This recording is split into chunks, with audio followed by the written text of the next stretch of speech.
Subscribe to our YouTube channel and press the bell icon to get the latest updates. Mahabharat का युद्ध आज से करीब 5000 वर्ष पूर्व हुआ था। कुरुक्षेत्र में कौरवों और पांडवों के बीच 18 दिन तक चले इस युद्ध में लाखों की संख्या में योद्धाओं ने भाग लिया था। परंतु संयोग की बात तो यह है कि 18 दिन तक चले इस युद्ध में केवल 18 ही महारथी बचे थे। इस भयानक युद्ध में कौरवों के तो संपूर्ण कुल का ही नाश हो गया था और वहीं पांडवों के भी लगभग सभी पुत्र मारे गए थे। वहीं हैरान कर देने वाली बात तो यह है कि जब यह युद्ध होना तय भी नहीं हुआ था, तब से ही ये 7 लोग जानते थे कि युद्ध होगा और इसका क्या परिणाम होगा। इन 7 लोगों को युद्ध के परिणाम के बारे में पहले से ही पता था, यानी पांडवों की जीत के बारे में ये लोग पहले से ही जानते थे। आइए जानते हैं कौन से 7 लोग थे जिन्हें महाभारत युद्ध और उसके परिणाम के बारे में पहले से ही पता था। यह बात तो सभी लोग जानते हैं कि श्री कृष्ण को युद्ध होने और उसका क्या परिणाम होगा, इसके बारे में सबसे पहले जानकारी थी। वहीं महाभारत काव्य में एक ऐसा किस्सा भी है जब श्री कृष्ण युद्ध के कुछ दिन पहले द्रौपदी को युद्ध के परिणाम के बारे में बताते हैं और साथ ही उसके 5 पुत्रों का वध हो जाने के बारे में भी बताते हैं, जिसे सुनकर द्रौपदी का हृदय दुख से भर जाता है।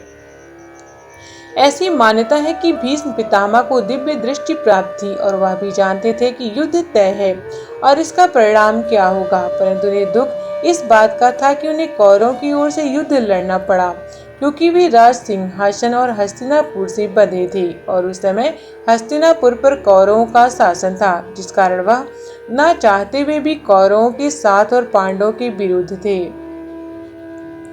ऋषि वेद व्यास भी उस दौरान के दिव्य दृष्टि प्राप्त ऋषियों में से एक थे और वे भी यह भली भांति जानते थे कि युद्ध तय है, परंतु फिर भी उन्होंने धृतराष्ट्र को कई बार संकेतों के माध्यम से समझाया था कि अभी भी वक्त है, तुम इस युद्ध को रोक दो, अन्यथा तुम्हारे कुल का नाश हो जाएगा।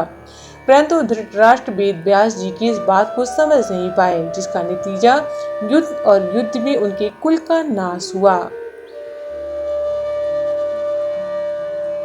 पांडवों में एकमात्र सहदेव ही त्रिकालदर्शी थे। सहदेव ने अपने पिता पांडु के मस्तिष्क के 3 हिस्से खाए थे, इसीलिए वह त्रिकालदर्शी बन गए थे।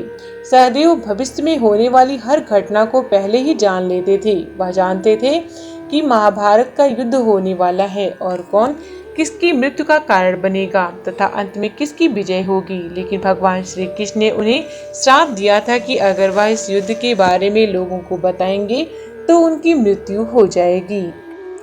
यह भी कहा जाता है कि संजय को युद्ध का क्या परिणाम होगा इसका पूरा ज्ञान था। संजय को महर्षि वेद व्यास ने दिव्य दृष्टि इसीलिए प्रदान की थी ताकि वह हस्तिनापुर के राजमहलों में बैठे हुए युद्ध को देख सकें, उसका वर्णन धृतराष्ट्र को सुना सकें। दरअसल धृतराष्ट्र ने महर्षि वेद व्यास ने पूछा था कि ऋषिवर, अगर आप इस युद्ध का परिणाम बता दें तो आपकी बहुत ही कृपा होगी। तब वेद व्यास जी कहते हैं, जो